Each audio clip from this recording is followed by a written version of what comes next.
On restera focus dans cette émission avec le basketball, la balle au panier, le développement et l'encadrement des jeunes. Dans cette discipline en République démocratique du Congo, la formation des jeunes, c'est très important pour l'épanouissement de la discipline dans notre pays, la République démocratique du Congo. Dans ces plateaux, je suis tenu compagnie avec l'un des rares journalistes de notre pays qui maîtrise le basketball. Ils ne sont pas nombreux parce que la majorité, si vous voulez les voir, il faut aller au gradin du stade de Martyr de la Pentecôte. Il s'appelle Prince Bachaïlé, coordonnateur des Youth Basketball DRC. Vous les connaissez bien. Bonjour Prince. Bonjour Daniel et bonjour à tous les téléspectateurs et bon dimanche. C'est un réel plaisir pour moi d'être encore sur ces plateaux et de partager un peu de connaissances pour le développement de la discipline.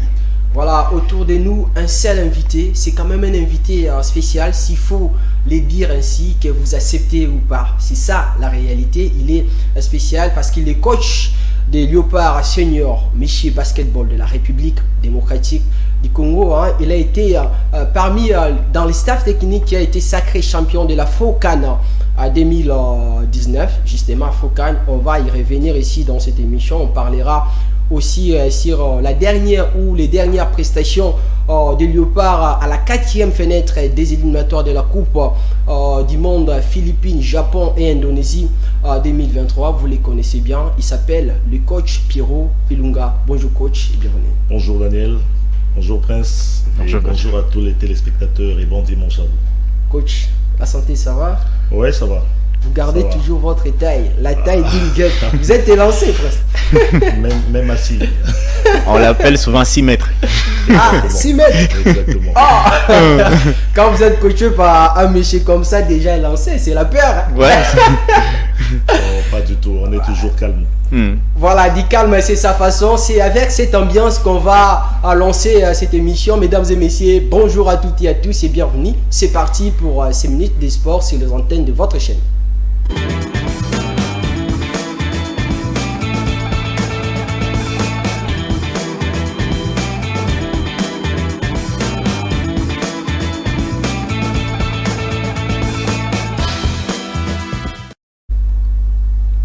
Voilà, ça y est, coach Pierrot, on va justement, comme je l'ai annoncé au début, revenir sur les prestations de Léopard, votre sacre à la FOCAN, ainsi que la formation des jeunes. Mais avant tout, même si dans le milieu sportif congolais, les milieux de basketball, on vous connaît déjà, mais j'aimerais dans ce plateau que vous puissiez d'abord nous parler de vous, parce que j'aurais appris que vous avez aussi joué du côté de l'Angola. Vous avez 2 minutes pour nous parler de vous. Certainement, il y a certaines choses que nous, on ne maîtrise pas. C'est toujours très important pour les téléspectateurs. Ok, vraiment, je suis le coach Pierrot Ilunga, un ancien basketteur, bien sûr, qui a débuté sa carrière chez BC Fatima, en 2e division, dans la commune de Gombe, où je suis né. Et c'est juste 3 ans après ma prestation en 2e division que je rejoins la Ligue de Kinshasa avec le BC Onatra, où j'ai évolué pendant 4 saisons. Et pendant ces 4 saisons, j'ai été champion du Congo toutes les 4 saisons. Et c'est après que je suis parti pour l'Angola, où j'ai été détecté par le professeur Marlo Palm, qui est l'entraîneur du temps de Primeiro da Gauche et puis de la sélection nationale angolaise. Et c'est de là que j'ai commencé ma carrière professionnelle, où j'ai évolué en Angola pendant 15 ans de carrière en Angola, avant que je revienne en 2015 à Kinshasa pour jouer encore une fois de plus avec le BC Onatra, où j'ai encore raflé une Coupe du Congo. Donc... Et c'est juste après la Coupe du Congo en 2015 que j'ai entamé ma carrière comme entraîneur en Angola dans l'équipe où j'évoluais. Donc j'étais le capitaine de l'équipe et j'étais en même temps l'entraîneur chargé des cadets et j'étais le troisième assistant chargé des pivots dans la première équipe où je jouais aussi comme pivot. Voilà, c'est riche le parcours de ces coachs devenus aujourd'hui entraîneurs nationale, c'est toujours un honneur. Je rappelle que cette émission, c'est en co-présentation avec Prince Bacha. C'est avec lui qu'on va essayer de poser des questions pour vous permettre de comprendre toutes les choses concernant les baskets. Coach Pierrot, on va maintenant entamer la première thématique de notre émission concernant les basketball en RDC, surtout le développement, parce que vous êtes aussi formateur. Aujourd'hui, si on vous posait la question de savoir quel est le niveau du basketball de la RDC par rapport à d'autres pays, est-ce que nous avons les niveaux suffisants? Nous en avons, oui. Là, je le confirme, nous avons le niveau. Et deux fois, c'est pas visible parce qu'il n'y a pas peut-être un bon encadrement. Un bon encadrement vis-à-vis d'abord des encadreurs des académies et vis-à-vis des dirigeants qui contrôlent le basket, qui pouvaient aussi mieux nous encadrer parce qu'on a vraiment besoin de... Là, vous parlez bien sûr de la politique au niveau de la fédération.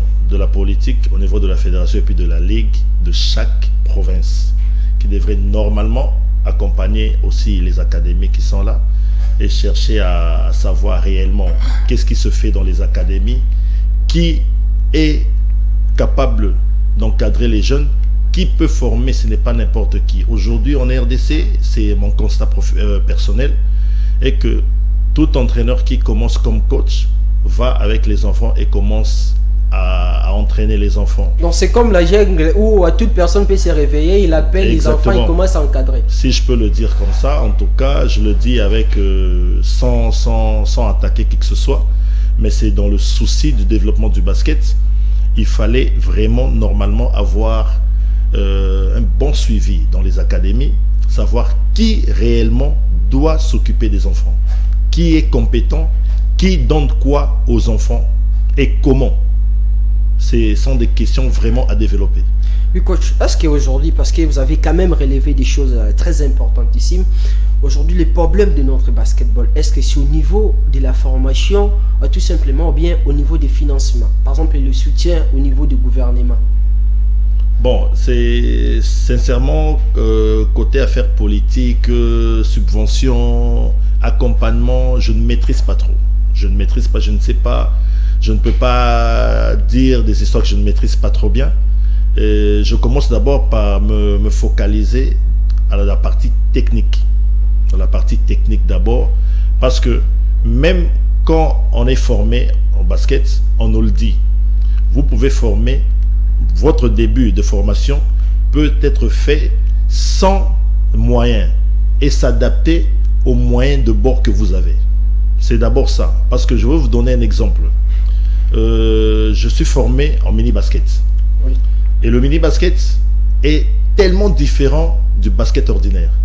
Parce que d'abord, la taille des anneaux est différente, la grandeur du terrain est différente, la taille des ballons est différente. Mais non, imaginez que dans tous ces terrains que nous avons, nous trouvons des anneaux de 3,5 m. Et les tout petits là, 8 ans, 7 ans, 6 ans, 9 ans, n'ont pas assez de force pour faire arriver le ballon, par exemple, à l'anneau. Mais non. Vous allez attendre qu'on vienne vous donner des cerceaux ou des anneaux spéciaux pour encadrer les enfants. Il faut s'adapter. Je ne pense pas. Il faut s'adapter. Il faut créer. Créer, ça ne coûte rien. Si aujourd'hui, je prenais par exemple un petit seau en plastique où je pouvais couper et attacher quelque part à un arbre pour donner plaisir à cet enfant-là de jouer. Ce sont des adaptations qui ne sont pas de bonne qualité, mais qui peut aider un enfant à développer son basket. C'est juste que chaque encadreur doit avoir une idée de créer quelque chose pour le développement et pour l'épanouissement de l'enfant. Oui, coach. Bon, une question un peu banale. Vous avez parlé des académies. Certes, il y a des académies, vous avez parlé des entraîneurs qui peuvent coacher. Mais aujourd'hui, avec les défis ou les problèmes que vous rencontrez, manque de finances et consorts, entre vous, entraîneurs ou entre vous, coach, vous ne vous êtes pas concerté pour savoir comment vous pouvez trouver des solutions, surtout par rapport à ça. Puisque comme nous parlons des formations, comme nous parlons des académies, il faut différencier qui est entraîneur, qui est coach, qui est celui-ci. Est-ce que entre vous, coach, vous savez qui est entraîneur, qui est coach, qui peut faire ceci, qui peut faire ces tâches? Je pense qu'il y a eu, il n'y a pas longtemps, pendant que j'étais en Turquie avec la sélection nationale, je pense qu'il y a eu formation des entraîneurs. Et c'était la formation des entraîneurs à tous les niveaux, parce que c'était une formation et classification des entraîneurs. C'est-à-dire, c'est à partir de différents cours qu'on a eus qu'on pouvait savoir maintenant différencier les entraîneurs. Bien sûr que j'étais absent, mais j'ai rattrapé ce cours à Bukavu parce que c'était le même cours qui s'est passé à Kinshasa. Donc j'ai eu le temps de voir, bien que moi j'étais plus concentré sur le niveau 2, mais je connais qui peut être un moniteur, comme on les appelle dans les écoles par où je suis passé, on les appelle les moniteurs. Il y a les moniteurs, il y a des entraîneurs de basket d'âge. Il y a les entraîneurs mini-basket et il y a ce qu'on appelle les entraîneurs d'élite. Il y a des entraîneurs qui peuvent être d'élite, mais qui sont adaptés à tous ces niveaux parce qu'ils sont passés par là. Mais il y a d'autres qui ne sont pas adaptés au basket d'âge ni au monitorat. Donc c'est quelque chose qui devrait être travaillé ensemble avec la direction technique aussi par rapport aux résultats qui seront dévoilés ou qui seront remis à la direction technique pour que la direction technique puisse nous rassembler tous dans chaque province ou créer un groupe au niveau de tout le pays pour tous les entraîneurs qui sont passés par cette formation et différencier que toi, normalement, tu ne devrais pas coacher telle catégorie. Toi, normalement, tu peux le faire, toi, tu ne peux pas le faire. Mais, coach, avant de continuer sur ces points, bon, il y a des téléspectateurs qui nous suivent. Il faut quand même expliciter les mots qu'il faut. L'entraîneur, il fait quoi? Les coachs, il fait quoi? Et les formateurs, il fait quoi? Expliquez quand même ces trois différences, puisque on peut croire que l'entraîneur, c'est les coachs, l'entraîneur, c'est lui, le formateur. Alors, l'entraîneur, lui, il fait quoi? Les coachs, il fait quoi? Et les formateurs, il fait quoi? Oui, coach, s'il vous plaît, avant de parler, j'aimerais ajouter aussi quelque chose pour renforcer la question des princes par un exemple. Par exemple, au niveau de la Linafoot, du football à la FICOFA, on sait qu'on commence par les diplômes CAF C, on monte CAF B et puis CAF A. D'ailleurs, aujourd'hui à la Linafoot, avant de coacher, être coach principal d'une équipe de la première division, il faut avoir le diplôme CAF A, si je ne me trompe pas. Mais au niveau des baskets, ça se passe comment? Est-ce que tout le monde a le monopole de coacher la première ou la deuxième division? Ou bien c'est comme la jungle? Bon, moi je comprends un peu pourquoi est-ce qu'on est dans cette situation. Si on est dans cette situation, peut-être parce qu'on n'a pas eu dans le temps assez d'opportunités pour les formations FIBA ou les formations au niveau du pays, au niveau local. Et on ne sait pas classifier les entraîneurs. Mais je pense que déjà avec la formation, différentes formations qui se sont passées dernièrement dans les provinces et à Kinshasa, c'était maintenant le temps à la direction technique de maintenant classifier les entraîneurs et savoir qui est qui fait quoi, qui est à quel niveau pour telle catégorie ou pas. Vous voyez. Bon, par rapport aux termes, comme Prince vient de le dire, coach, entraîneur, moniteur, bon, je ne veux pas trop me baser sur ça, mais je peux expliquer normalement le rôle de chaque encadreur, si je peux m'arrêter à ce nom-là, encadreur. Il y en a beaucoup qui ont différents rôles. Si nous avons des spécialistes en mini-basket, dont je suis le point focal.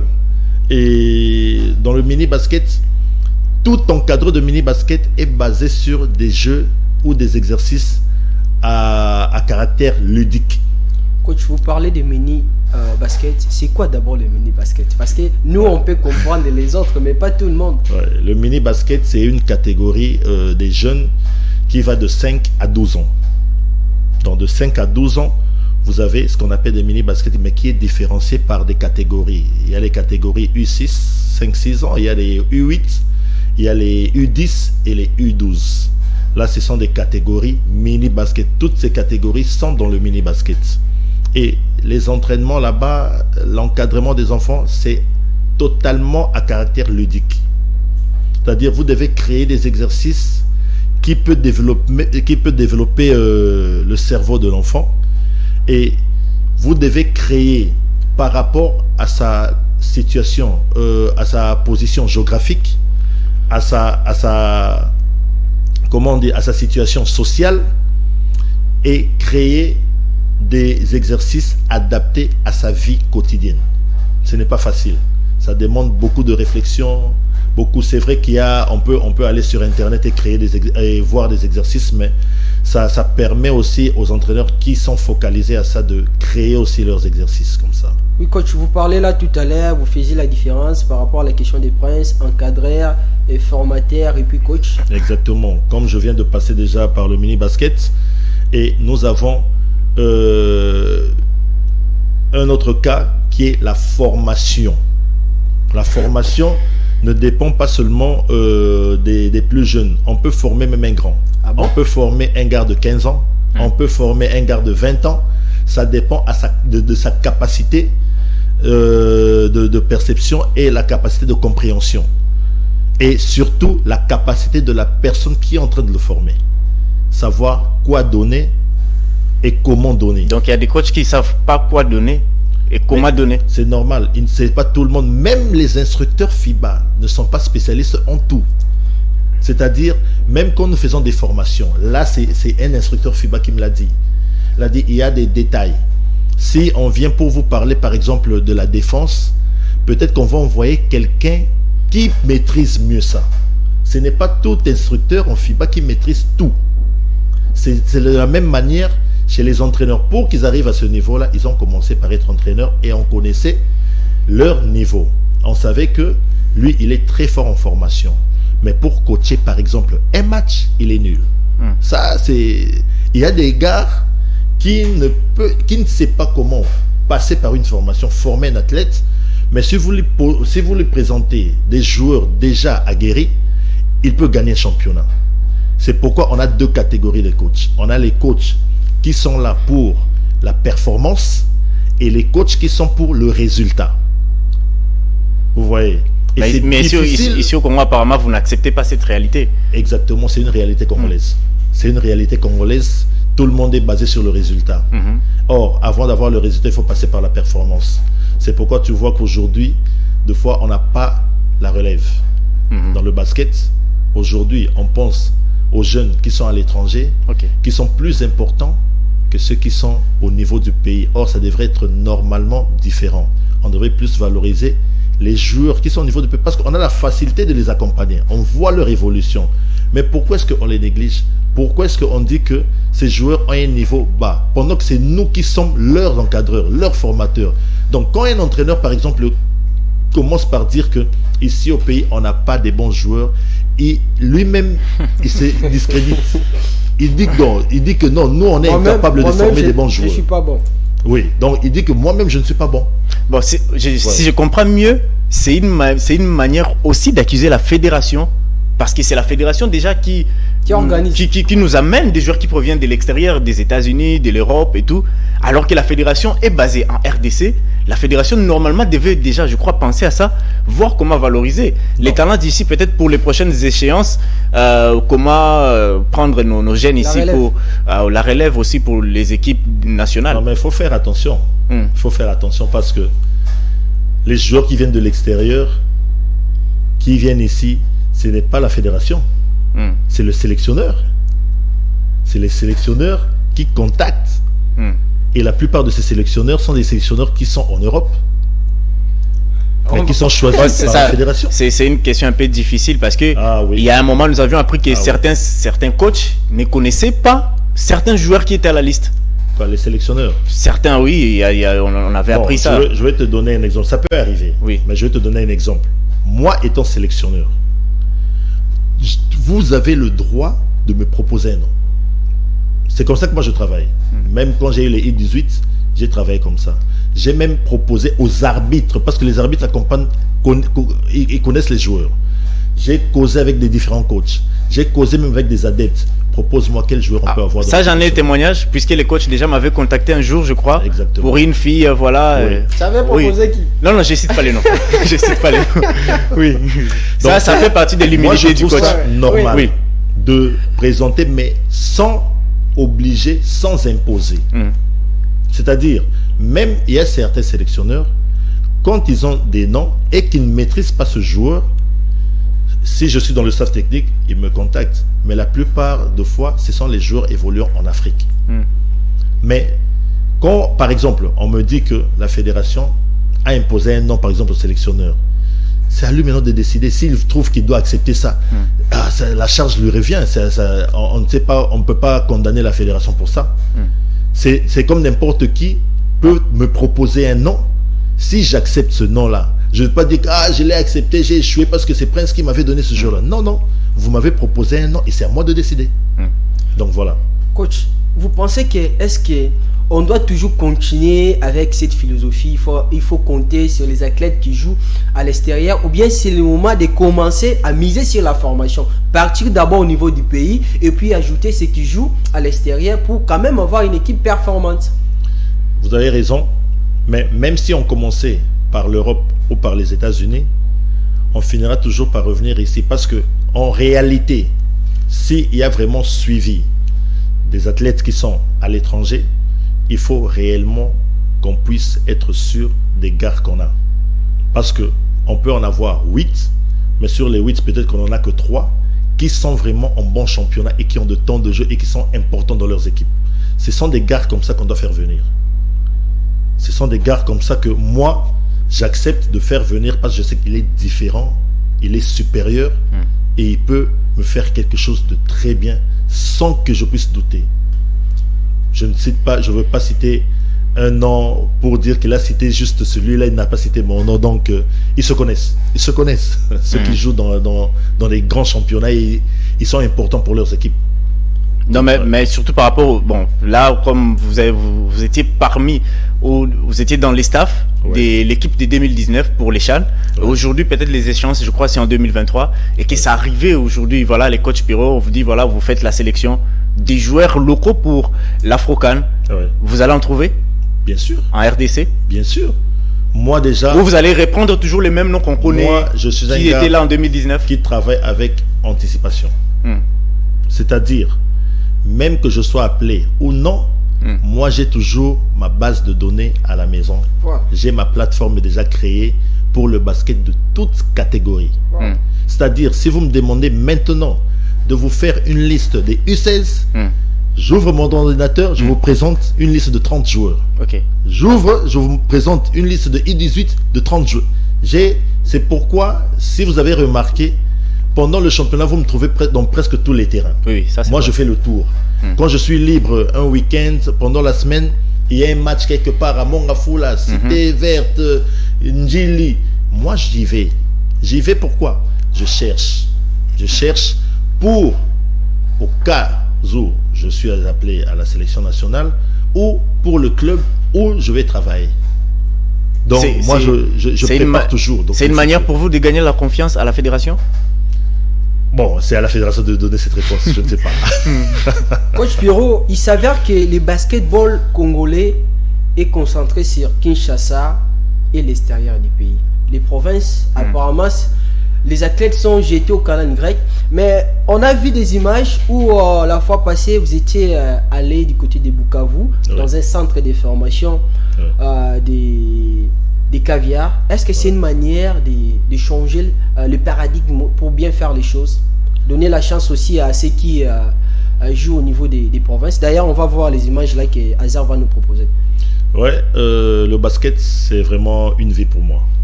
Le basket, c'est vraiment une vie pour moi. Où se joue le basket, je fais toujours un effort d'être présent. Et où le basket ne se joue pas, je lutte toujours pour faire vivre le basket à ces endroits-là. C'est-à-dire, c'était ma toute première fois de fréquenter Bukavu. Et je m'étais dit, je suis en formation, mais je ne vais pas rester juste en formation.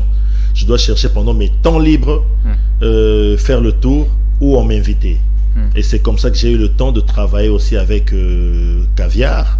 J'ai eu le temps de côtoyer certains jeunes qui sont venus me trouver. J'ai partagé, j'ai entraîné quelques jeunes. Et après ça, j'ai fait aussi Goma. J'ai été avec PGB et puis quelques athlètes qui ne sont pas de PGB mais qui sont venus travailler aussi avec moi. Mais je veux vous dire vrai, j'ai été émerveillé. J'ai été émerveillé parce que j'ai trouvé que la formation, le développement du basket, en tout cas, ce n'est pas seulement Kinshasa, mais l'Est du pays a vraiment une richesse que nous, peut-être à Kinshasa, ignorons. Mais coach, quand vous sélectionnez les joueurs à l'équipe nationale, pourquoi vous ne vous comportez pas ainsi? Ça veut dire aller aussi faire des tours au niveau des provinces pour voir s'il y a des talents aussi pour les appeler à l'équipe nationale. Est-ce que c'est un problème des moyens ou bien c'est juste la volonté qui manque? Bon, peut-être qu'il y a un problème de moyens et peut-être un problème de politique, je ne sais pas.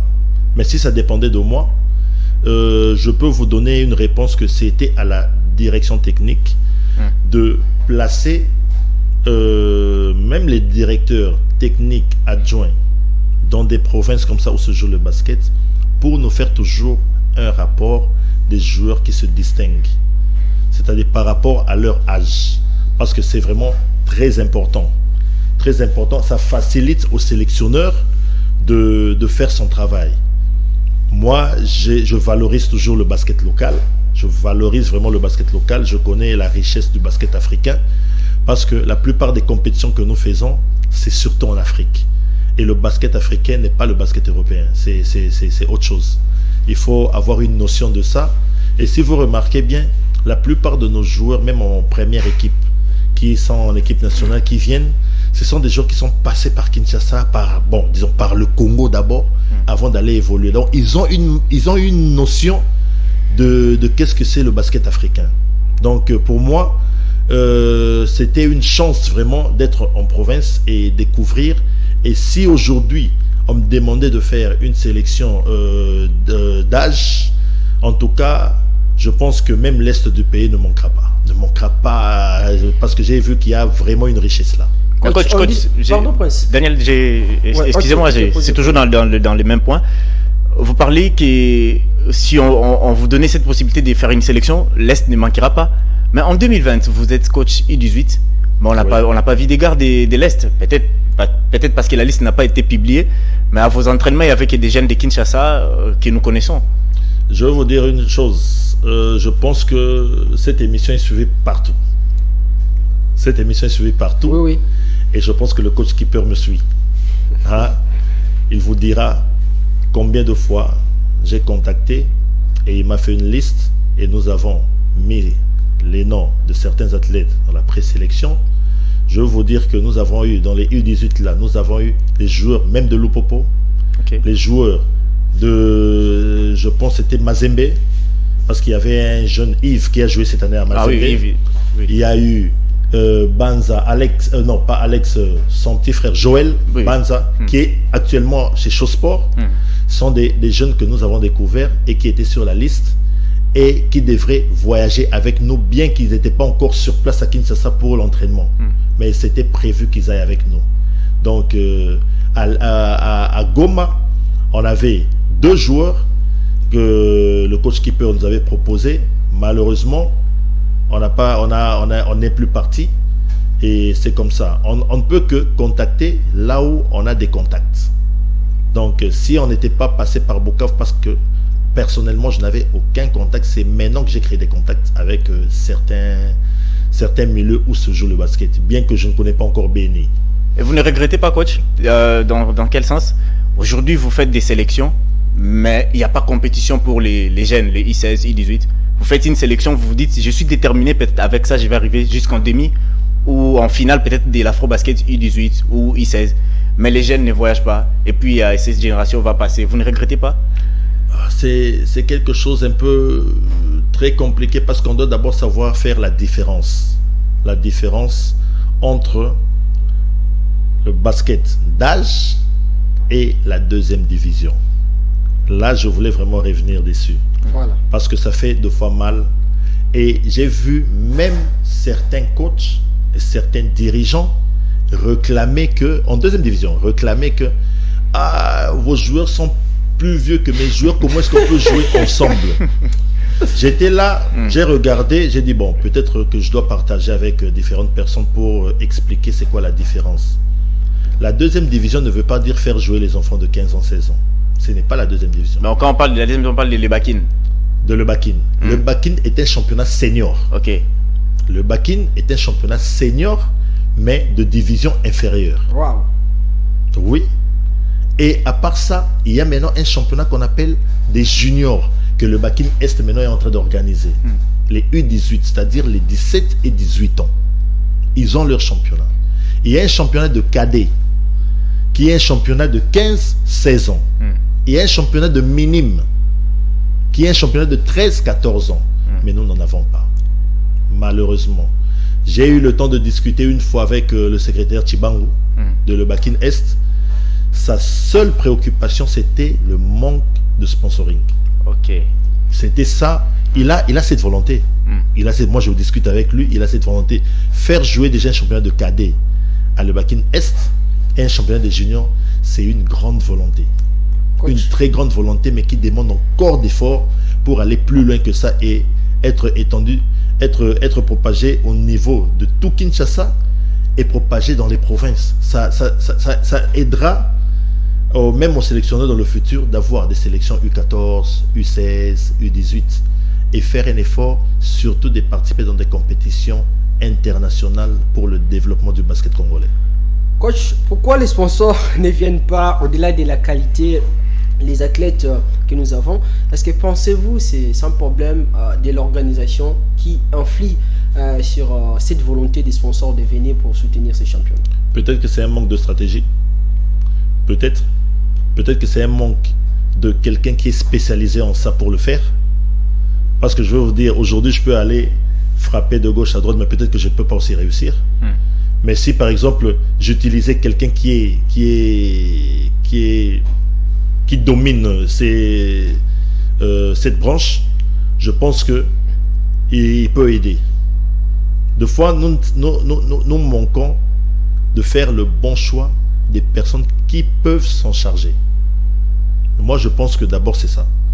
Le reste, s'il y a des histoires que je ne maîtrise pas et qui fait qu'on puisse manquer de sponsors, là, je pense que dans le futur, les organisateurs du championnat de Le Bakin, comme de la Lepro Bakin ou de la Coupe du Congo, qui est la fédération, pourront peut-être nous donner des bonnes raisons du manque de sponsoring. Parce qu'il y a longtemps, quand on a commencé le basket, même en deuxième division, nous voyions l'entreprise Ambassade qui organisait des championnats. Aujourd'hui, personne ne s'y intéresse. Vraiment. Il y a la Coupe du Congo qui a été sponsorisée à un moment par Marsafco. Il y a Bras Congo. Donc, je pense qu'il faut voir qu'est-ce qui ne va pas et pourquoi est-ce que nous n'y arriverons pas. Nous n'y arrivons pas, pardon. Donc, il faut chercher à savoir. Coach Pierrot, vous pensez quoi de ceux qui disent que le basketball quinois est trop physique, tandis que dans les provinces, le basket est technique? Je pense que c'est le contraire. Ouais, je pense que c'est le contraire. Il y a... Bon, je vais parler comme coach. Oui. Dans les deux provinces, dans toutes les provinces, il y a le basket physique qui se joue. Le basket endurant, on pensait que ça pouvait être à l'est par rapport au climat, mais c'est comme si c'est à Kinshasa parce que peut-être on a plus de temps de travail, surtout en ligue, en championnat d'élite. Et autre chose, il y a la différence du côté, comme vous dites, à part le physique, il y a la différence du côté technique et du côté tactique. Pourquoi je veux faire cette différence? C'est le constat que j'ai fait quand j'étais à Bukavu ou à Goma. Le basket à l'est, pour ne pas parler trop du Katanga, je vais parler là où j'ai eu le temps de voir, c'est le basket qui est trop technique parce qu'il y a trop d'individualité. Et nous remarquons ça. Nous remarquons qu'il y a le basket trop technique. Et les gens pensent que c'est trop technique par rapport à Kinshasa. Pourquoi? Parce que c'est plus l'individualité. Mais la qualité qui est supérieure à l'Est par rapport à Kinshasa, c'est le tir, qui fait partie aussi de la qualité individuelle, de la technique individuelle. Mais non, pourquoi est-ce que ça semble être supérieur à Kinshasa par rapport à Kinshasa? Pourquoi? Parce qu'à Kinshasa, nous avons aussi ce que les joueurs de l'Est ont. C'est l'individualité, la technique individuelle. Mais c'est combiné à la tactique. La différence, c'est côté tactique. On joue le jeu d'équipe. À Kinshasa, c'est le jeu d'équipe. On tourne, on crée des situations, on crée des schémas pour chercher un panier. C'est ça la différence.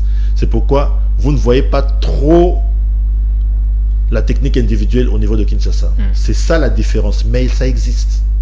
Ça existe. La différence, c'est que il y a un peu de supériorité au niveau de Kinshasa parce que la plupart des coachs à Kinshasa sont basés beaucoup plus sur la tactique. Et la tactique, c'est le jeu d'équipe. On se va dire. Bah, c'est normal surtout. Et c'est très important par rapport à ce que les coachs venaient de dire. Mais coach, si on essaie de parler quand même du basketball féminin. Parce que là, on a beaucoup plus parlé des hommes, mais le basket féminin, aujourd'hui, l'équipe nationale féminine, on ne sait pas où nous en sommes.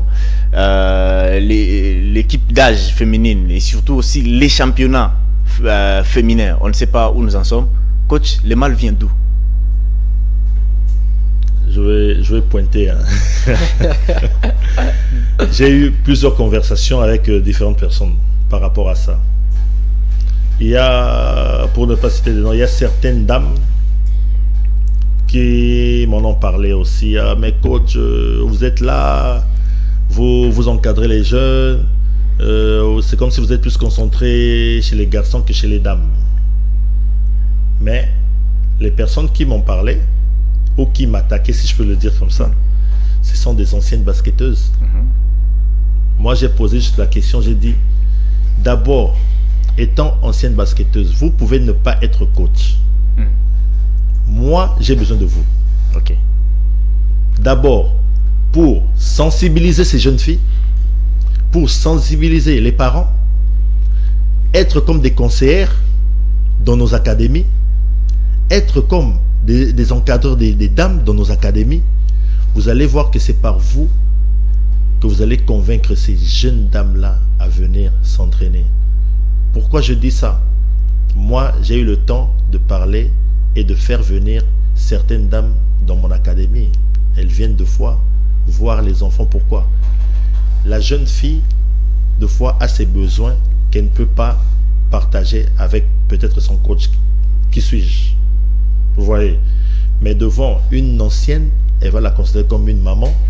Elle peut aussi partager. Et moi, j'aime ça. J'aime avoir toujours des anciennes qui peuvent être un point d'attraction des jeunes dames.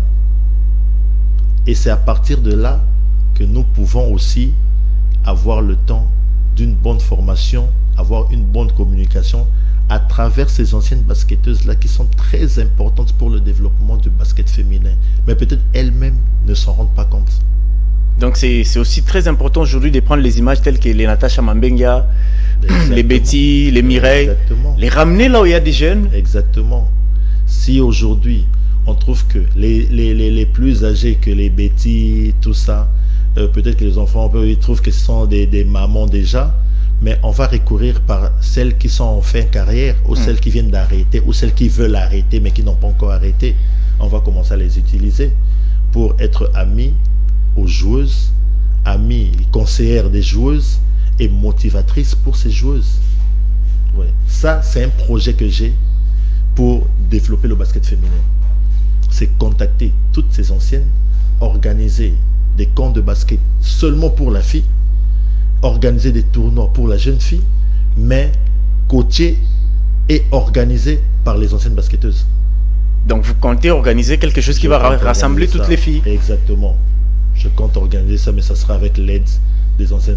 Bien que je divulgue ça, peut-être quelqu'un peut arracher mon idée pour le Coach Pierrot, avec les centres et opportunités, les choses, comment ça marche de ces côtés? Oui, tout marche à merveille.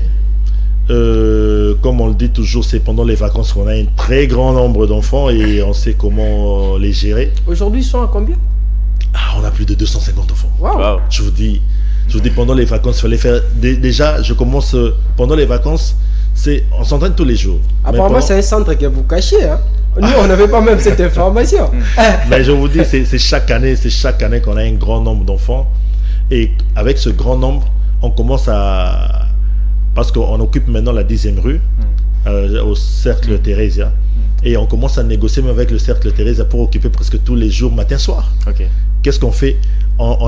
Pendant les vacances, c'est par groupe. On a un groupe peut-être de 30, 40 enfants le matin. Le soir, c'est un autre groupe. Demain, c'est un autre groupe. C'est-à-dire, le groupe qui s'entraîne lundi matin ne vient que mercredi matin et vendredi matin. L'autre groupe vient mardi, jeudi, samedi. Et à part ça, il y a d'autres groupes qui viennent comme ça aussi, mais les après-midi. Donc, mais pendant les heures de cours comme ça, c'est un peu différent. Parce qu'on a ceux qui étudient le matin, qui viennent s'entraîner les après-midi, et ceux qui étudient les après-midi qui viennent s'entraîner le matin au centre. Et comme deux fois au terrain là, on n'a pas assez de temps les après-midi, on a encore cherché un autre terrain vers c'est vers Bypass au lycée Bacona. En face de on est en train de négocier un terrain là pour encadrer aussi la jeune fille surtout de ce secteur là et de l'école. Donc, ce sont des projets qui ne sont pas encore officiels, mais je le dis déjà. Mais sinon, une dernière question, coach. Mais qu'est-ce qui a fait à ce que les équipes féminines qui étaient des grandes équipes, aujourd'hui mourir? Les cas des tourbillons, je peux dire dans ce sens, qui le tourbillon existe, mais c'est plus le même tourbillon qu'on a connu. Arc-en-ciel aussi. Arc-en-ciel, il y a Atari qui est en train de balloter. Qu'est-ce qui a fait à ce que ces équipes n'aient plus le même niveau qu'il y avait il y a peut-être 10 ans passés ou 20 ans passés? Je pense qu'il y a deux aspects. Le premier, c'est d'abord la politique de chercher le titre par des renforts. Okay. C'est-à-dire, quand on dépense trop, on a des renforts de gauche à droite, on cherche parce qu'on veut un titre, on le fait et on peut avoir le titre. Mais demain, c'est quoi la suite après le titre?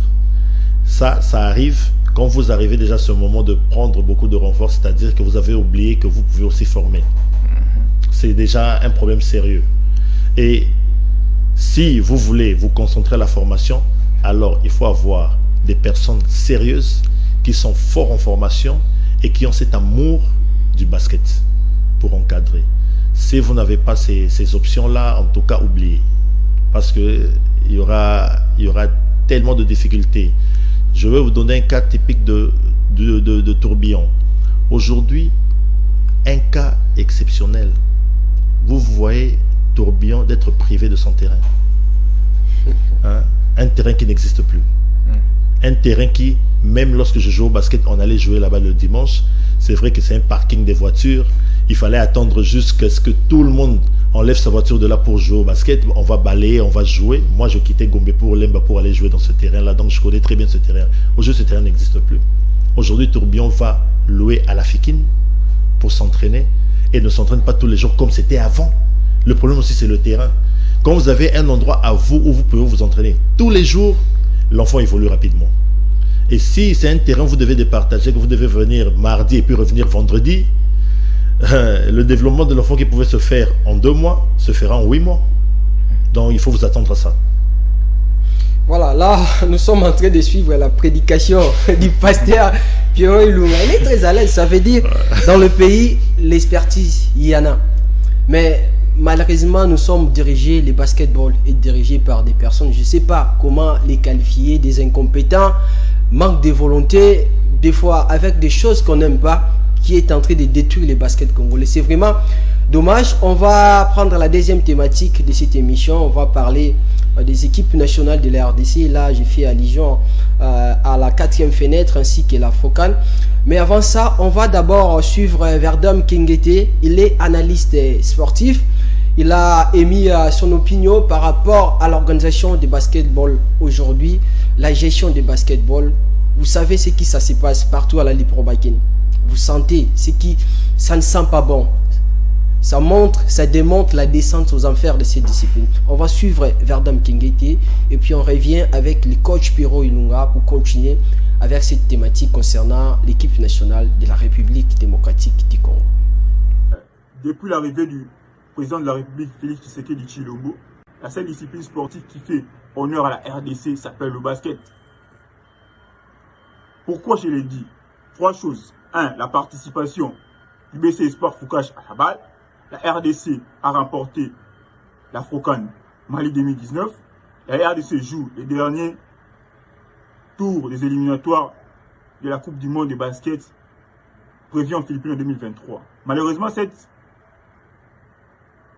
discipline, la balle au panier, est souvent négligée par deux choses. Un, par des incompétents qui gèrent la fédération avec l'amateurisme et de l'ingérence du ministère du Sport. Pardon, les incompétents qui gèrent cette fédération, la FEBACO, gérée par des incompétents, des gens qui n'ont pas une vision claire, bien définie de cette discipline sportive en RDC.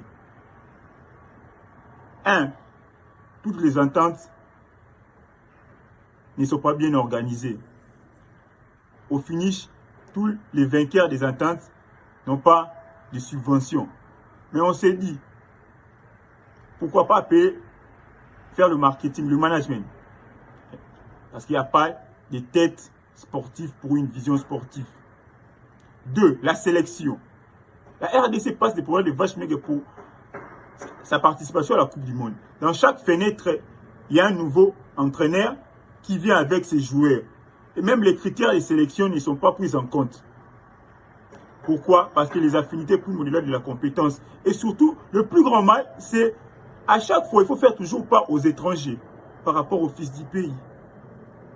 On a le coach Charlie Bouzango, on a le coach ADD Koko, on a le coach Pierre Yulunga, qui ont une expertise en la matière.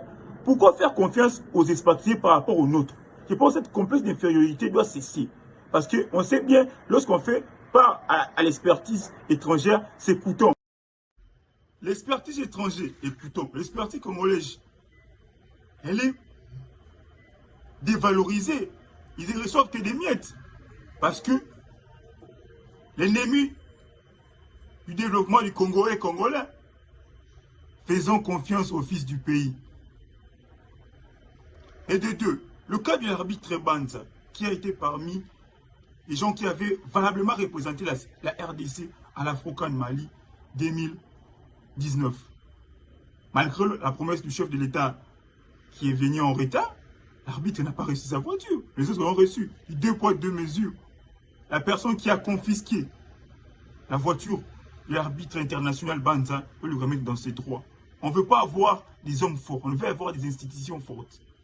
Et nous appelons à tous les amoureux du basket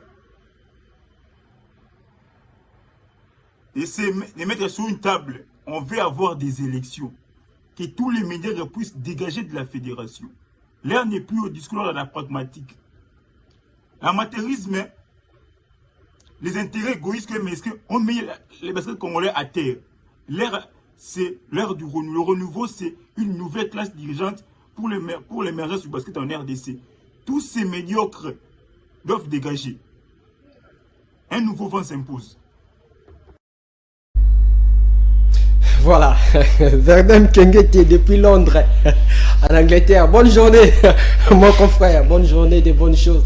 À toi, Verdun m'a parlé de l'arbitre Banza. C'est à Jeep. Vous savez, dans ce pays, des fois, il y a des choses mystérieuses qui se passent. C'est quand même un arbitre qui fait l'honneur de ce pays. On a vu dans les documents qu'on nous a envoyés, je ne sais pas si c'est faux, si c'est vrai, le nom de Banza figurait à l'intérieur. Si l'arbitre mérite, s'il méritait la Jeep, il faut lui donner ça. Je pense que le chef d'État est un homme juste. Il va remettre cet arbitre dans ses droits. Mais par contre, j'ai remarqué qu'il y a certaines personnes qui sont là. Malheureusement, ces personnes sont des jeunes. Je ne vais pas avoir la crainte pour citer le nom. Un certain Joe Lolong, mon frère, dans le bataille Ngala, aux jeunes. La fédération, toutes les mauvaises choses dans la fédération basket, c'est toi. Marcy Chamba, c'était toi qui est défendu. Bongo. Et récemment, le ministre des Sports même, il a compris. Il a interdit cette histoire-là qui est défendu dans la banque. Mamba, il y a Jeep et arbitre Banja Lissus Kakayo. Tu dois avoir la honte, mon frère. Jusqu'à quand tu vas continuer avec ces comportements? Ça ne va pas aider le basketball. C'est quand même une discipline importantissime, même sur le plan éducationnel. Si l'arbitre a mérité la Jeep, on aurait appris même à l'époque, demi-finale, tu étais en France. Tu es arrivé au niveau de la demi-finale. Ça veut dire que tu n'étais pas vers la délégation. Soit-disant parce que tu as ton ami qui est ministre aujourd'hui, vous allez coopérer là-bas pour nos Jeep. C'est pas bien. C'est pas bien. Tout passe dans ce monde. Jeep, on a combien? On a dit à la Jeep Presse.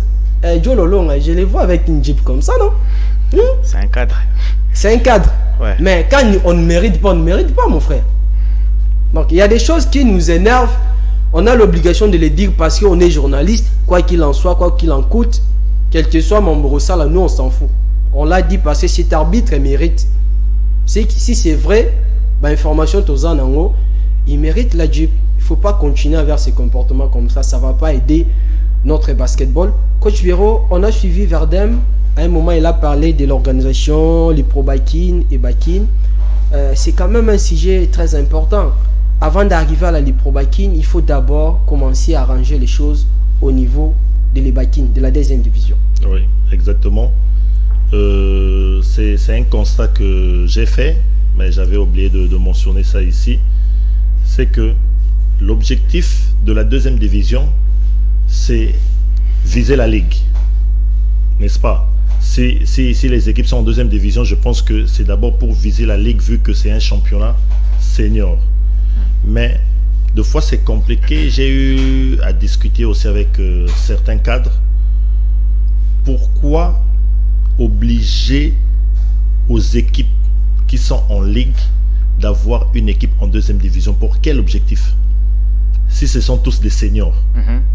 Je ne veux pas garder une équipe en deuxième division pendant que je suis en ligue avec une équipe en deuxième division qui est senior. Jusqu'à quand il me montrera en ligue? Il va vieillir. Il va vieillir. Moi, je pense que la bonne politique de développement devrait être toutes les équipes qui sont en ligue n'avoir que des équipes qui viennent après en basket d'âge, en championnat d'âge. Au moins, ça va aider à ces enfants de développer rapidement pour rejoindre la première équipe. Si on a des cadets, on a des juniors, ils savent que quand j'ai déjà 19 ans, je dois rejoindre la première équipe si j'ai le niveau. Si je n'ai pas de niveau, je vais tenter ailleurs. Alors, laissez ces équipes de la deuxième division qui n'ont pas des équipes en ligue de se battre entre elles en deuxième division et chercher à monter en ligue. Comme ça, les équipes qui sont en ligue, qui ne seront pas capables de rester dans un bon classement et ou qui seront parmi les 2 derniers ou 3 derniers, ils vont redescendre. Okay. Ils vont redescendre en deuxième division calmement et laisser les autres, les finalistes de la deuxième division, goûter aussi au goût, goûter aussi au sentiment, à la saveur de la ligue. Donc là, je pense que c'est un bon moyen pour développer le basket. Il faudrait changer des textes. Si ce sont les textes, tout le texte est modifiable. Il n'y a pas de commentaires, vous avez tout dit, coach. Pierrot Ilunga, on va prendre la deuxième thématique de cette émission, le léopard de la RDC. Coach Pierrot, avec cette équipe, derrière, vous êtes une source très importantissime pour nous. Vous avez bien commencé la première fenêtre, la deuxième, la troisième, la quatrième fenêtre, c'était de l'hécatombe. Qu'est-ce qui n'a pas marché? Ce qui n'a pas marché d'abord, peut-être c'est le changement du coach, par exemple. En très peu de temps, changer le coach, ça c'est mon point de vue. Oui. Changer le coach, si c'était moi, j'allais continuer avec la même philosophie du coach précédent, vu qu'il n'y avait pas assez de temps pour changer une philosophie. Très peu de temps. Donc, et puis, en maintenant la même philosophie, je pense qu'il pouvait y avoir un résultat. Parce que changer de philosophie, c'est pas mauvais. Mais il faut savoir quand le faire, avec combien de temps d'adaptation. Tu as des joueurs qui ont un niveau d'adaptation rapide ou non. Il faut le savoir. Ta façon de faire, est-ce que les joueurs sont compatibles à ça pour un tout petit peu de temps ou pour un grand temps? Tout ça, ce sont des paramètres qui ont fait à ce que on puisse avoir ces résultats. À part ça, il y a certains joueurs sur qui on comptait, qui ont été indisponibles à la dernière minute. Comme Malela, par exemple, Malela, on n'a pas eu le temps de faire la préparation vraiment avec Henri pendant qu'il est venu. Il était en train de traiter de son nouveau club là. Donc à part lui, il y avait Lotete qui devrait aussi tester dans son club. Il a été absent. Donc on a eu vraiment des gars sûrs sur qui on comptait, qui étaient vraiment indisponibles. On devrait faire avec les autres qui sont aussi importants mais rajouter certains athlètes qui sont arrivés après, qui devraient entrer dans le jeu de l'équipe, bon, ça donnait ce que ça pouvait donner. Ce n'est pas de l'excuse, mais c'est quand même un point de vue. Si aussi on avait pensé à ça à l'avance et qu'on avait mis ça en pratique, ça pouvait peut-être donner notre résultat. Le coach, on pouvait, voilà, je peux dire comme ça, accepter la défaite contre la Tunisie. On pouvait aussi accepter la défaite contre le Sud-Soudan. Mais comment vous expliquez la défaite contre le Cameroun? Comme je l'ai dit, le Cameroun est une équipe prenable. Et on a été surpris du comportement peut-être des athlètes aussi. C'est-à-dire, on a senti que les athlètes étaient tellement sûrs. Et à un certain moment, c'est comme s'ils ont négligé le match. Ils ont négligé le match. Et tout revenait maintenant à nous, staff, de mettre la tête des athlètes en place, de remettre les athlètes en conscience et montrer qu'on n'a pas d'erreur à commettre de peur qu'on puisse s'écarter de cette course de la Coupe du Monde. On a essayé de remonter, si vous avez remarqué, en dernier carton, mais vers la fin, on a encore relaxé et on a perdu ce match. Et selon mes calculs, étant technicien, je savais qu'on allait sortir de là, si pas avec 3 victoires, 2. Et pas moins de 2. Mais on est sorti avec un 0. Espérons voir. Ça complique déjà les calculs pour la prochaine fenêtre. Ouais, la prochaine fenêtre, le destin n'est plus entre nos mains. Là, il faut le dire. Donc, les calculatrices maintenant. En ce moment, il n'y a même pas trop de calculatrices. En ce moment, pour espérer une qualification, il faut d'abord gagner les 3 matchs. Il ne faut perdre aucun match. Il faut gagner le Sud-Soudan, il faut gagner le Cameroun, il faut gagner la Tunisie. Chose qui n'est pas impossible. On peut le faire.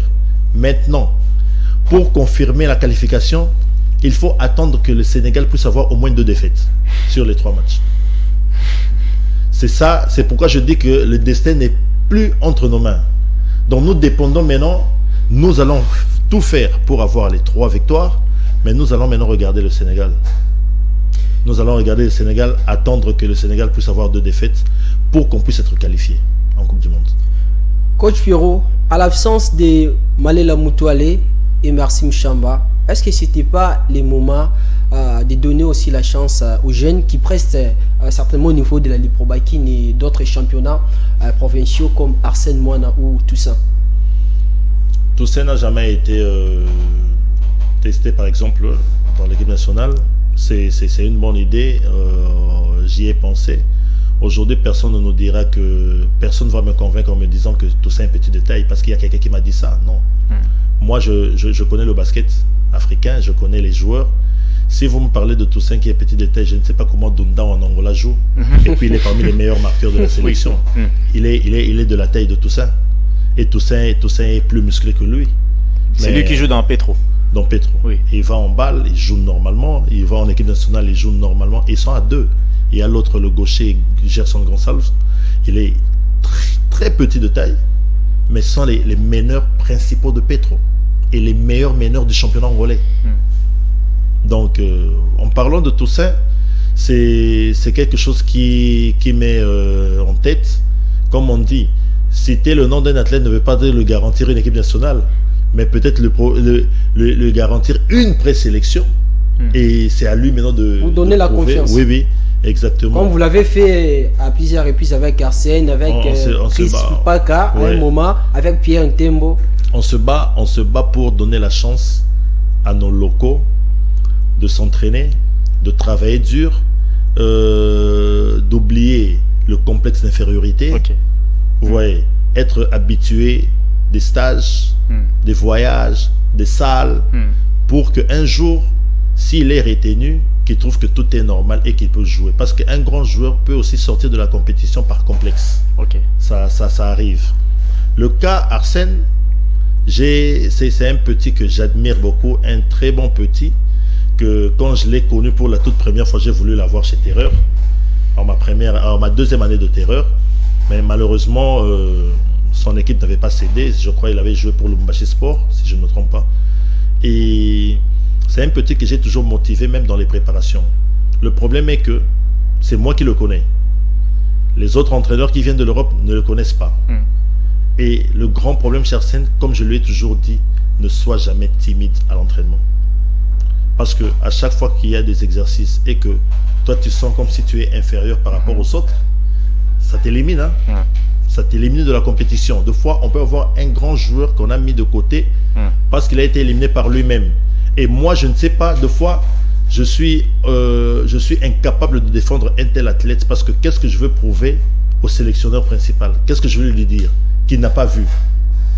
Je veux lui dire, non, coach, il est bon, mais il ne m'a pas montré ça à l'entraînement. Qu'est-ce que je veux encore dire? Je lui dis, non, prends-le seulement comme ça, on va l'essayer dans les matchs. Mais moi, je sais que Arsène est un très bon joueur. Très bon joueur qui peut faire des merveilles. Coach Pierrot, à l'époque, vous avez travaillé avec le coach français Thomas Drutz. Sa décision ou bien son choix de ne pas sélectionner Maxime Chamba, comment vous l'avez trouvé? Bon, j'ai eu, peut-être que les gens ne savent pas. Peut-être que les gens ne savent pas. Moi, je suis un défenseur d'athlètes. Je suis un grand défenseur des athlètes. Lui-même, Maxi le sait. Lui-même, Maxi le sait. Moi, je suis un gars qui sait maîtriser les athlètes, même quand la tension n'est pas bonne. Moi, je sais comment causer avec les athlètes. Je suis ami des athlètes. Je parle aux athlètes en compétition comme en dehors de compétition. Et cette histoire de Maxi, avant que ça arrive, je pressentais ça. Et j'en avais parlé personnellement déjà à Maxi. Bon, c'est vrai qu'il y a eu quelques incompréhensions. Et la décision qu'il avait prise, ce n'était pas d'écarter Maxi, mais c'était de prendre Maxi pour lui donner un très peu de temps de jeu. Et que Maxi n'avait vraiment pas su digérer, bien qu'il n'avait pas montré ça comme ça, mais par respect. Il avait accepté de rester dans l'équipe nationale, mais il était un peu triste. Et après, Thomas s'était décidé de changer de décision. Et avant qu'il le fasse, j'ai eu une très forte discussion avec lui. Une très forte discussion avec lui. Et il était obligé d'appeler Maxi pour lui dire ça, que ceci, cela, qu'il ne reste pas dans l'équipe nationale. Je sais que Maxi était très triste parce qu'il voulait vraiment jouer. Moi aussi, personnellement, j'étais triste. Et ça a été un moment où si je veux le confesser maintenant, là, ça a été un moment où j'ai eu un moment très froid, même avec Thomas pendant 2-3 jours. 2-3 jours, peut-être les gens ne le savent pas, mais lui-même le savait parce qu'après on a arrangé entre nous. J'étais vraiment déçu, mais bon, ça arrive, c'est lui le sélectionneur, c'est lui le décideur final, et c'était lui le responsable. Quand j'accepte de choisir un athlète ou j'accepte d'écarter un athlète, la décision me revient. Parce que c'est lui qui pouvait dire, moi je pouvais dire oui, et lui à la fin dire non. Donc, et quand il dit non, il se justifie que j'ai dit ça, ça n'engage que moi, c'est moi le responsable du bon ou du mauvais résultat. J'étais obligé de l'accepter comme ça. Voilà, Prince Bacha, vous avez, on a quand même, parce qu'on chute déjà avec l'émission, 3 questions sur l'équipe nationale, si vous avez ces questions, et puis l'Afro-CAN 2019, avant de chuter vers l'émission. Bon, j'ai pas trop de questions puisqu'on a plus le temps, mais peut-être j'aimerais poser au coach Pierrot une question. Nous avons un joueur majeur comme Jonathan Kuminga, nous ne parvenons pas à faire les résultats. Parce que précédemment, sans Kuminga, on a fait les résultats, mais en présence de Kuminga, on n'a pas fait les résultats. C'est un problème de coach, puisque vous aviez basé votre jeu sur Jonathan Kuminga en oubliant les autres, ou c'est parce que la défaite, ça arrive avec même des stars? La défaite, ça arrive même avec des stars, premièrement. Et deuxièmement, il avait sa façon de faire les jeux. C'est-à-dire, Jonathan Kuminga avait sa manière de faire le jeu et qui, de fois, pouvait donner un résultat, comme de fois pouvait handicaper l'équipe par rapport à notre façon de voir les choses. Vous savez qu'il est venu à un jour de la compétition, mais c'était par notre décision, parce que souvent les joueurs ne peuvent pas venir comme ça et jouer directement une compétition. Mais nous, on avait donné ce feu vert à lui parce qu'on sait qu'il est quand même un bon joueur Et puis, c'est quand même un champion NBA et on peut pas le négliger de cette manière ou lui dire, bon, ne viens plus pendant que lui-même avait cette volonté de venir. Donc, on était obligé de l'avoir. Et je pense que prochainement, si on doit l'avoir et qu'il est disponible même à une semaine de la compétition, je pense qu'il saura entrer totalement dans le jeu et savoir c'est quoi son rôle. Et déjà, moi, j'ai eu une idée par rapport à sa façon de jouer, à sa façon de faire les choses sur terrain. C'était pratiquement différent de ce qu'il fait dans son club. Ok. C'était différent de ce qu'il fait dans son club. Et avec cette façon de jouer qu'il a montré, moi, je ne trouve pas de mal si, pour chaque athlète qui est productif, créer une situation offensive pour lui. Donc, je pense que ça a permis même de réfléchir encore beaucoup au cas où il acceptait de venir, comment créer des situations maintenant aussi pour lui, pour qu'il se sente à l'aise. C'est vrai que toutes les situations ne seront pas seulement pour lui, mais on peut créer 2-3 situations pendant qu'il est au terrain pour qu'il se sente à l'aise aussi. Ce n'est pas quand même un petit joueur. Espérant que l'avènement des Kuminga va ramener aussi d'autres stars de la NBA. Alors coach, une dernière question, je ne sais pas si vous allez répondre ou vous allez reporter ça. Si aujourd'hui on vous prend comme sélectionneur de l'équipe Afro-CAN, est-ce que vous êtes prêt de nous faire un 12 maintenant là? Non, un 12 non, mais un 15 oui. Vous pouvez le faire maintenant là? Non, mais je ne vais pas citer. Merci Daniel. Mais j'en ai déjà. Ok. Ouais, justement, j'en profite pour vous poser cette question concernant la Afro-CAN. Ouais. La RDC championne en 2019. Est-ce qu'au début, vous vous attendez à ça? Pas du tout. Pas du tout. Déjà que nous n'avons eu que 14 jours d'entraînement. Et nous avons dû le faire matin, soir pour chercher le niveau des joueurs. Et deuxièmement, j'ai travaillé avec un coach que je connaissais de loin. On se saluait, mais que j'avais jamais travaillé avec lui. Et surtout que j'avais douté de travailler avec lui. Lui aussi avait douté de travailler avec moi. Ouais. Par rapport à, comme on dit, quand on entend que le coach là est compliqué, le coach là est dur, le coach là, j'ai dit, mais on va essayer de voir. Quand on s'est approché, on s'est entendu, mais j'ai trouvé que c'était un gars exceptionnel et différent de ce qu'on dit. Et j'ai compris que des fois il ne faut pas écouter, des fois il faut approcher la personne et travailler avec cette personne. Et je me suis senti vraiment à l'aise avec lui, et lui de même s'est senti à l'aise avec moi. Vous savez pourquoi? Parce que moi j'ai appris à être un assistant. C'est un défaut que nous avons au Congo. Souvent nos coachs, nous les coachs, quand on est coach principal d'un club, on se voit être assistant, c'est comme si on m'a diminué. Or, être assistant, c'est une grande responsabilité. L'assistant direct du coach, c'est comme un coach associé. C'est-à-dire, c'est un gars qui doit être très intelligent pour aider le coach principal. Donc, je pense qu'on a très bien travaillé. On a monté des stratégies défensives et offensives ensemble. C'est moi qui faisais toutes les analyses vidéo. Et il le sait, il va vous témoigner qu'il ne dormait pas. Deux fois, il s'énervait contre moi. Je dis, moi, je vais gagner. Bien qu'on n'a pas de moi, on est déjà là, on est déjà en quart de finale. On va aller en demi-finale et on va gagner. Si vous le demandez, il vous dirait que même à 3h du matin, je lui ramenais le rapport des maths des adversaires. Comment est-ce qu'on doit travailler avec l'adversaire? Comment est-ce qu'on doit jouer contre l'adversaire demain? Et des fois, il dit, mais toi, je dis, je ne dors pas parce que je dois d'abord conclure mon travail. Voilà. Et quand on est arrivé en demi-finale, je vais vous dire vrai. On s'est parlé entre nous dans la chambre.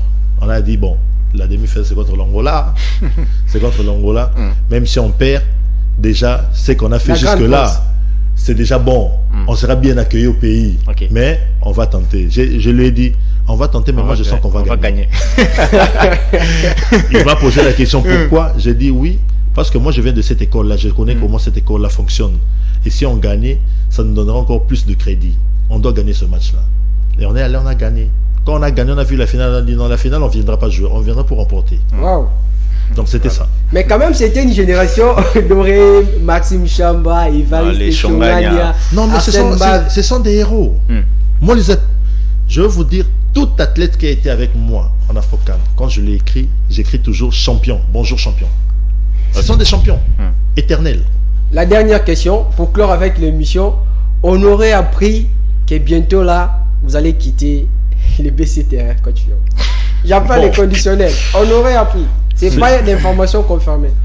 C'est pas un secret, c'est fort possible parce que déjà mon projet Terreur était prévu pour s'arrêter en 2022. J'ai fait mon projet, j'ai fait 5 playoffs, 5 Coupes du Congo avec Terreur. Wow. Je pense que bien que je n'ai pas eu une Coupe du Congo avec Terreur, mais en peu de temps, j'ai eu 2 ans comme assistant et 3 championnats comme entraîneur titulaire. Et en 3 championnats comme entraîneur titulaire, j'ai été 2 fois champion de Kinshasa. J'ai ramassé les joueurs de gauche à droite. J'ai fait connaître les joueurs qui viennent de la 2e division. Je pense que j'ai un bilan très positif chez Terreur, que personne ne va me le contredire. Donc si je quittais Terreur aujourd'hui, je serais très fier de moi et de voir mes joueurs évoluer aussi, même sans moi. Voilà, c'était là le coach Pierrot Ilunga. Vous sentez, c'est quelqu'un qui a de la matière, hein? Même si à la maison, vous allez dire, ah, bon. Nous on dit et puis on assume. Vous avez l'autorisation, vous pouvez critiquer, dire ce que vous allez penser. Nous on dit. Il a de la matière, c'est ça la réalité. C'est comme si nous étions dans une église où un pasteur nous prêchait concernant la Bible. Voilà, ça veut dire qu'il ne faut pas venir nous impressionner ici au niveau de la fédération avec les coachs parce qu'ils viennent de la France, parce qu'ils viennent des États-Unis d'Amérique. On a des coachs capables ici de conduire l'équipe nationale de la RDC. Pierrot Ilunga, Charlie, Raven Mouimbade, Koko, tous ces coachs-là. Il faut donner la confiance aux fils, aux enfants du pays pour relever les défis. Je pense que la communication est passée. Coach Pierrot, c'était un honneur pour nous de vous recevoir dans cette émission. Merci d'avoir accepté. C'est moi qui vous remercie pour avoir pensé à moi et me donner cette invitation. Ce n'est pas la première fois. On va revenir pour parler d'autres choses. Merci. Prince Batia, l'émission est terminée. Vous avez quelque chose à dire? Non, d'abord merci pour cette émission et j'en profite aussi devant les coachs pour vous annoncer la 2e édition du All-Star. Je pense que cette fois-ci les coachs seront là puisque l'année passée il était en Angola pendant que l'All-Star s'est joué. Cette fois-ci j'aimerais qu'il soit là. On a un problème avec des avions, il ne peut pas voyager. Alors donc les All-Star se jouera, nous espérons que ça sera la 7e rue en attendant qu'on ait la suite et ça sera le 24 décembre. Donc voilà, c'est ce que je peux dire. Voilà, cette émission est terminée. Merci à toutes et à tous de nous avoir suivi. L'émission est à suivre sur YouTube, CML13 Télévision et sur YouTube des Youth Basketball DRC. La rediffusion, c'est à partir des 22h, voulais-je dire. Demain lundi à 16h et à 22h, vous allez suivre cette émission très importantissime avec tous les détails. Vous avez compris que l'émission était vraiment schématisée. Merci à toutes et à tous de nous avoir suivis. Restez-nous toujours fidèles.